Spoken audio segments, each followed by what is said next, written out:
La culture du manioc aujourd'hui est devenue très courue car très rentable. On le transforme, on le consomme. Il y a même des variétés qui sont destinées à la consommation de luxe. Si vous voulez vous lancer dans la culture du manioc, il faut réfléchir pour savoir quelle est la semence, la variété qui convient à votre projet selon votre zone agroécologique et également selon l'étendue de terre dont vous disposez, sans oublier les moyens à votre disposition. Le choix de la culture, de la semence et de la variété de manioc à cultiver, c'est le focus de votre édition C'est Agro. Installez-vous bien, je vous retrouve tout de suite.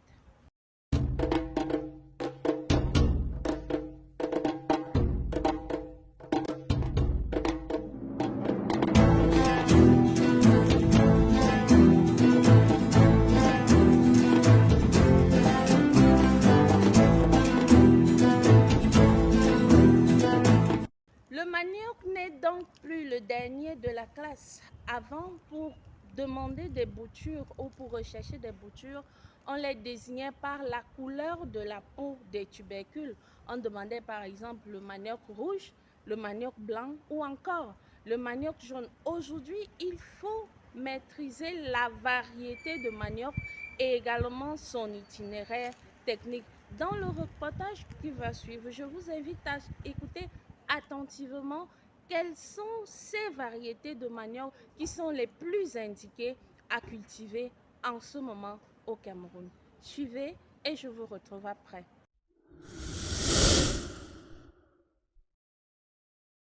Voici le manioc doux, le traditionnel manioc de consommation, reconnaissable par sa peau rouge. Avec l'explosion de la vie chère, le manioc doux reste la meilleure alternative aujourd'hui pour les ménages à budget moyen et donc un marché pour les petits agripreneurs. Le manioc doux aujourd'hui au Cameroun a plus que jamais un marché extrêmement florissant. Le manioc doux a pratiquement doublé ses prix depuis ces 2 dernières années.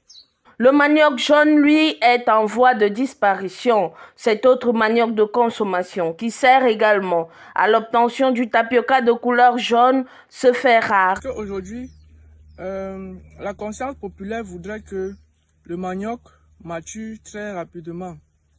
Contrairement donc aux autres maniocs, aux autres variétés de manioc doux, le manioc jaune a un cycle de production beaucoup plus élevé que les autres, qui va au-delà des 14 mois. Et il est donc difficile aujourd'hui pour un producteur, n'est-ce pas, de pouvoir s'abstenir au-delà de 12 mois pour pouvoir récolter son manioc.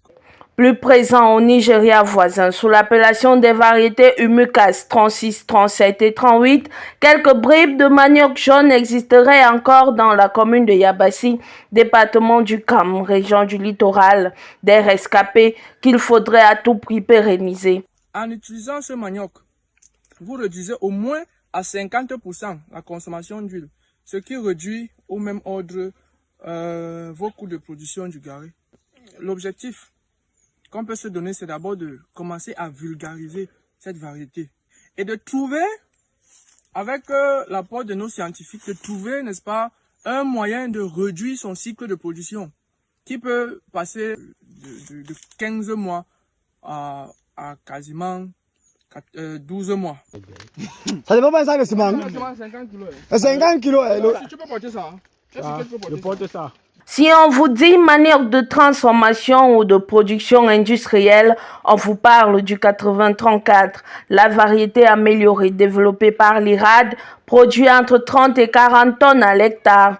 C'est la bien-aimée des usines pour obtenir amidon, tapiocas et farines panifiables, entre autres. La variété 8034 a un rendement qui va jusqu'à 30 à 40 tonnes, contrairement aux autres variétés qui peuvent fournir un rendement de 25 tonnes.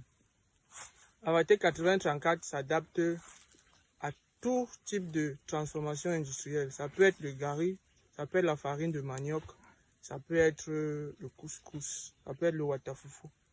La variété 8034 a la grâce d'être plus élastique que les autres variétés.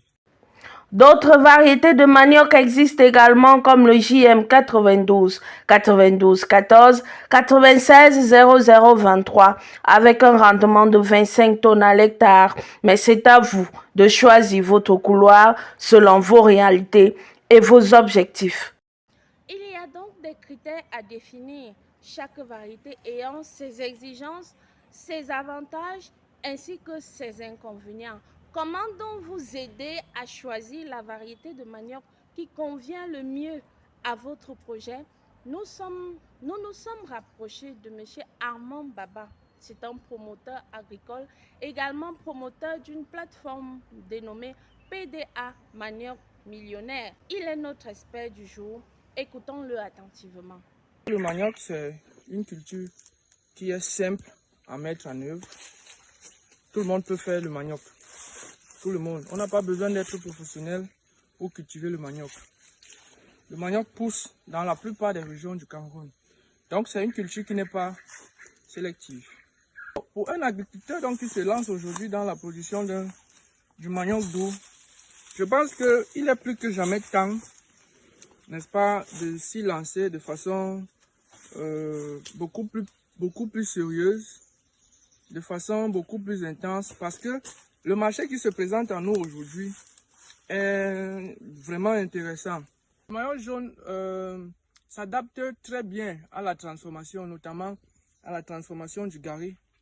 Et il a même un avantage que beaucoup ne savent pas, c'est qu'il peut réduire la consommation en huile. Vous voyez, quand on transforme le manioc à garri, on fait un rajout d'huile. Or, en utilisant ce manioc, vous réduisez au moins à 50% la consommation d'huile, ce qui réduit au même ordre vos coûts de production du garri. La plupart de mes clients de la variété 80-34, c'est des industriels qui sont basés notamment à Douala et à Idéa. Ce sont des bayamselam qui font dans des petites transformations, c'est des petits ménages, mais la plupart du temps, c'est des grandes quantités qui sont commandées. Ce qui n'est pas forcément le cas avec le manioc doux. Le manioc doux, lui, il se vend relativement beaucoup moins que la variété 80-36. Alors, pour faire le choix de la variété, et pour résumer en quelques mots, il faut savoir dans quel marché est-ce qu'on va vendre son manioc. Il faut savoir à qui est-ce qu'on va vendre, ou alors à qui est-ce qu'on veut vendre son manioc. Le choix devient donc évident si vous avez un marché. Qu'il soit donc rouge, blanc ou jaune, de la variété 80-36, 80-34 ou toute autre variété, il est clair au terme de cette édition que le manioc est désormais une culture prisée vers laquelle il faut se ruer, car il sert pour la transformation, il sert pour la consommation, il servira également pour l'exportation. En espérant que cette édition vous a apporté un minimum d'informations, je vous invite à nous retrouver sur cette même antenne vendredi prochain lorsqu'il sera 8 h. D'ici là, portez-vous bien. Au revoir.